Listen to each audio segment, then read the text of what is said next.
នេះគឺជាការប្រកួតជើងទី1រវាងទូកងខ្សែទឹកខាងក្នុងមានឈ្មោះថាយុវជនធិបតីបារមីប៉ែនជុំដែលមានឯកសណ្ឋានពណ៌ខៀវរំលេចទៅដោយចុងចង្វាពណ៌ស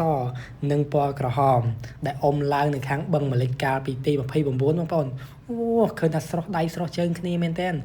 អ្នករំក្បាលទូកក៏អុំដែរលែនរំនេះហើយចំណែកឯខ្សែទឹកខាងក្រៅគឺជាទូកងមួយដែលមានឈ្មោះថាតាសុកសែនជីបារមីឈូកស្ទឹងរបស់បងប្អូនយើងនៅខាងភូមិឈូកស្ទឹងផ្ទាល់តែម្ដងទូកងទាំងពីរគ្រឿងនេះគឺមកពីខាងស្រុកប្រាសាទសំបូរដូចគ្នាគឺជើងទី1គឺឃើញថាតាសុកសែនជីបារមីឈូកស្ទឹងគឺទទួលបានជាជំនះ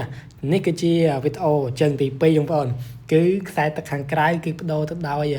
យុវជនធិបតីបារមីប៉ែនជុំវិញម្ដងចំណែកខ្សែទឹកខាងក្នុងគឺតាសុកសែនជីបារមីឈូកស្ទឹងដដែលគឺបដូរខ្សែទឹកគ្នាអូជើងទី2នេះមានអារម្មណ៍ថាខាងខ្សែទឹកខាងក្រៅគឺដូចជាមានព្រៀបជាងអូឈ្នះម្នាក់មួយជើងល្អមើលមែនតើបងប្អូនគូទាំងពីរគ្រឿងនេះអូមកពីស្រុកសាសម្បូរដូចគ្នា